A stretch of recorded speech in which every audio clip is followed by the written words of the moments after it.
Kolay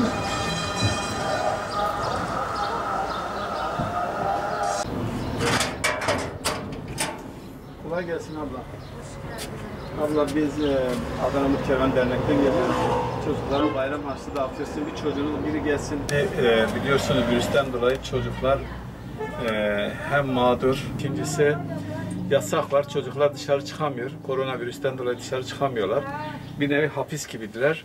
Üçüncüsü bayram geliyor. Akranları bayramlaşırken onların bayram hüznü var. Bayram harçlığı olmadıkları, bayram giysileri olmadıklarında bir hüznü var.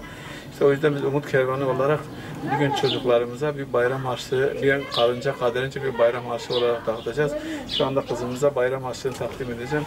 Buyur canım benim, bu senin bayram harçlığın. Tamam, Allah senden razı olsun ablam benim. Allah'a emanet olun. Görüşmek üzere, Allah'a sağ olun. Merhaba canım. Nasılsın, iyi misin?